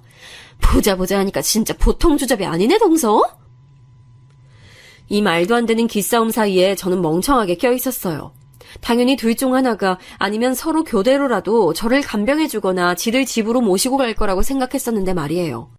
얘네들 집 각각 사준 뒤에 저는 저희 집으로 내려오게 했지 따로 집들이들을 한 적도 없고 제가 나서서 가본 적도 없는 사람이에요. 그런 시애미가 집도 절도 다 해준 시애비가 아파서 간병을 받아야 하는데 그 집을 손에 꽉 쥐고 못 들어오게 하는 거예요. 너무 기가 차서 할 말이 없고 머리와 몸이 다 피곤해지더군요. 일단은 혼란스러워서 둘 다 가라고 했고 서울에 있는 영순 언니에게 사정을 말해서 언니가 바쁜 중에 와줬어요. 동생이 나이 먹어 허리 수술하고 몸도 못 움직이는 걸 알고 안쓰러워하더군요. 사실 저도 언니의 보살핌을 받고 나니 생전 목욕탕 한번 같이 가본 적 없는 며느리들 수발보다는 우리 언니가 낫단 생각도 했어요. 그런데 생각할수록 저들 행동이 너무 절 힘들게 하고 우라통 터지게 만들더군요. 그간 쌓아오며 참아왔던 것들이 얼만데 대체 제가 얼마나 우스웠길래 저를 한가운데에 두고 그 난장판들을 피웠던 걸까요? 참다 정말 너무 억울하고 한맺혀 잠이 안 오던 새벽에 언니에게 이런 얘기를 털어놓았어요. 늙음하게 손녀 손주들 돌보고 있던 언니는 이 얘기를 듣고 깜짝 놀라서는 왜 그런 꼴이 되었냐며 화를 마구 내는 거예요. 에라이 미친 것들. 너 그것들 싹 다 쫓아내. 안 그래도 시이모가 왔는데 코빼기도 안 내비치고 있는 내내 전화 한 통도 안 한다 싶었다. 그것들은 너한테 집 받아서 살 자격들이 없어. 올 때 갖고 온 것도 없는 것들이 주제에 서울집은 달라 해서 사주고 넣어줬더니 이거 간병하느라 얼마나 모신다고 그 앞에서 싸워들? 참나. 야, 은혜를 모르는 것들이 있다지만 그것들은 정말 독하다. 그것들 더 놔뒀다간 네 재산 홀랑 까먹고 너 갖다 버릴 것들이야. 다 쫓아내버려. 양아치 같은 것들. 이 말을 듣고 있자니 너무 기가 막히고 더 배로 화가 나서 아들들에게 전화해서 슬슬 사정들을 떠봤는데요. 이거 참 가관이더라고요. 역시 하나를 보면 열을 난다고 웬만한 얼간이들이 우리 며느리들 같은 짓을 하진 않죠. 알고 보니 큰아들은 저에게 너무 미안하고 지 엄마가 안쓰러워서 며칠 집에 모셔오려고 했다는데 큰며느리가 극구 반대를 하는 바람에 어마어마하게 싸웠다는 거예요. 엄마, 내가 면목이 없어. 진짜 이럴 줄 몰랐어, 이 사람. 아니, 어떻게 그럴 수가 있어? 나 너무 실망스러워. 내가 처가댁 처제나 처남을 얼마나 챙겨줬는데 나도 배신감 장난 아니야. 아들은 이런 모습으로 자기 부인에게 너무 화가 나서 냉전 중이라 하더군요. 큰며느리는 그러던지 말던지 절대 시어머니를 집에 들이지 않겠다며 신신당부를 했다고 들었고요. 그런 얘기를 들을수록 이전과는 절대 같은 모습으로 이것들을 둘 순 없겠더군요. 언니네 집에 며칠 있으면서 전 몇 번이나 숨을 고르며 며느리들에 대한 생각을 또다시 고치고 또 고치고 그렇게 일을 갈게 됐습니다.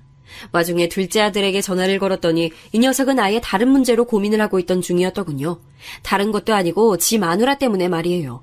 둘째 며느리는 아주 큰 며느리는 양반일 정도로 사고를 치고 있었더라고요. 뭐야? 애를 제대로 안 본다고? 엄마, 나 진짜 이런 말까진 안 하려고 했는데 장난 아니야. 용진이 아파서 그렇게 차로 왔다 갔다 하던 혈기는 어디 가고 애 괜찮고 이쪽에 집 얻고 나니까 이 동네 아줌마들이랑 몰려다니면서 맨날 애를 늦게까지 어린이집에 맡겨놔. 어디 멀리 가서 비싼 밥 먹으러 다니고 옷 사대고 얼마 전엔 애를 안 데리러 가서 어린이집 선생님이 나한테 전화를 했다니까.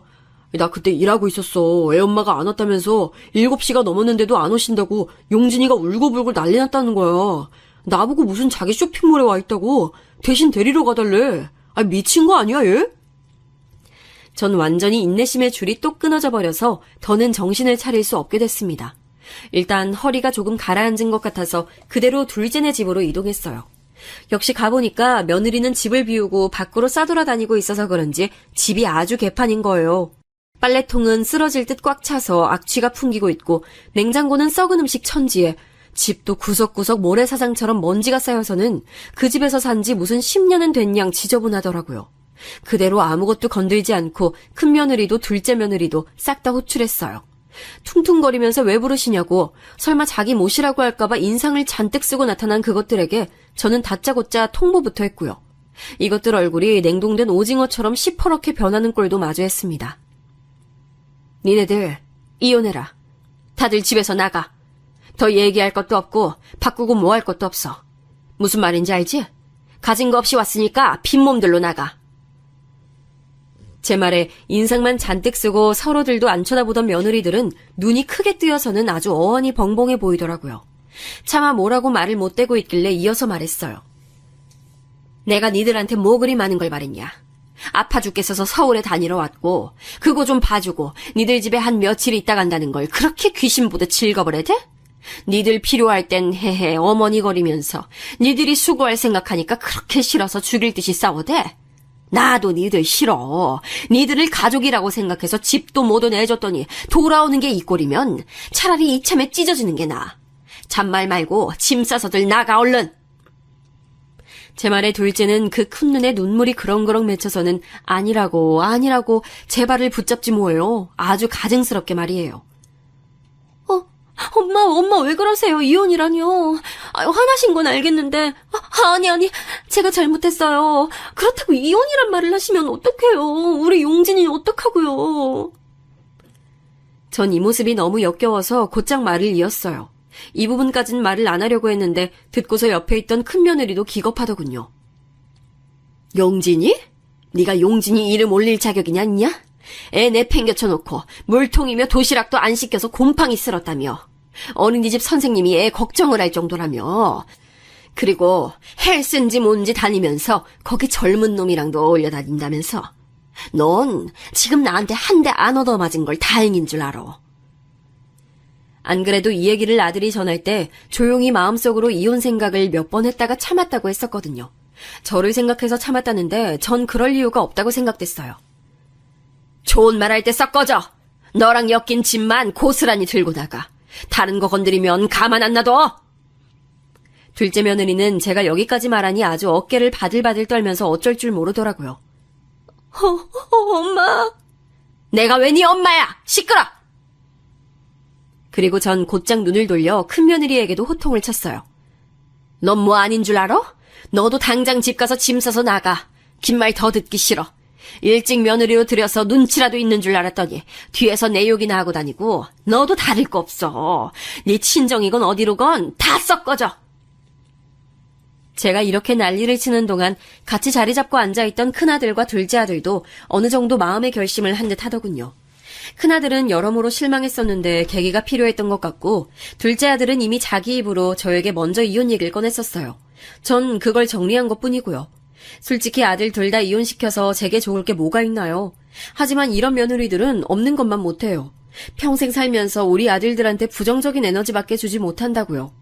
이후로 둘째 며느리는 도저히 도망갈 구석이 없고 내뺄 게 없으니 그냥 순순히 백기 들고 나갔고요. 큰 며느리가 그렇게 의외로 그렇게 악을 바락바락 썼다더군요. 자기 친정 동생들까지 가끔 데리고 와서 재우고 애는 가질 생각이 없어 보이고 그렇게 지집인 양 지키며 살았나 봐요. 심지어 저한테 울면서 아주 구질구질하게 빌었답니다. 어머니, 제가 어머니 모시기 싫어서 그런 게 아니에요. 사정도 있고 저도 몸이 안 좋아서 도저히 모실 상황이 안 돼서 동서한테 부탁하려고 했던 건데 동서가 자꾸 싫다고 하고 제 속을 긁으니까 감정이 안 좋아서 그런 거예요. 그렇다고 이혼을 하라고 막 그러시면 저도 너무 서운해요, 어머니. 서운하면 서운한 거 풀 생각하지 말고 각자 갈 길 가자. 넌 네 갈 길 가. 난 나대로 내 아들이랑 집 그대로 찾아와야겠으니까. 시간 더 끌지 말고 나가. 연락도 하지 말고. 이리하여 시간차를 좀 두고 두 며느리들을 다 싹 다 쫓아내버렸어요. 돈 갖고 어설프게 사람 갖고 놀고 간 보는 것들은 돈으로 회초리질을 해줘야 되는 게 맞아요. 제가 워낙 돈 때문에 서름이 많았어서 애들은 고생 안 시키려고 했더니 정작 우리 애들은 둘째치고 그 배우자랍시고 들어온 것들이 누리고 앉았네요. 경제력 없이 온 것이 안쓰러워서 잘 챙겨주려고 했는데 그 위에 앉아서 더 저를 골리고 있으니 다 끊어버려야죠. 다시는 어떤 구석으로든 엮이고 싶지 않은 망할 것들이에요. 나중에 아들들한테 며느리라는 것들 근황을 들었는데 큰 며느리는 아주 지네 친정 식구들이 돌아가면서 전화를 걸어대며 우리 아들한테 빌고 있다나 봐요. 좁아 터진 닭장 같은 집에서 다시 모여 살게 생겼다며 우리 누나, 우리 언니 좀 봐달라고 말이에요. 이 얘기 들으니 더 어이가 없을 뿐이고 지난달에 듣게 된 둘째 며느리 근황은 더 기가 막힌답니다. 아픈 애며 지 남편이며 놔두고 젊은 남자랑 돌아다니더니 그 남자가 글쎄 이혼 얘기 도는 거 알자마자 대책에 버렸다더군요. 이것들이 감히 저한테 전화질을 못하고 만만해 보이는 우리 아들들한테 전화해서 울고 짜고 비굴하게 빌어대고 있나 봐요. 저는 손주 문제 때문에 둘째 아들과 살림을 합치기 위해 이곳에 올라왔고 큰아들은 기존에 살았던 집을 정리하고 새로운 터로 이사를 갔어요. 해결할 것들이 좀 남아있긴 하지만 며느리 둘 다 쳐낸 거 생각하면 큰일도 아니고 아무쪼록 시간이 모든 걸 잘 해결해주기만을 바래요. 이야기 들어주셔서 감사합니다.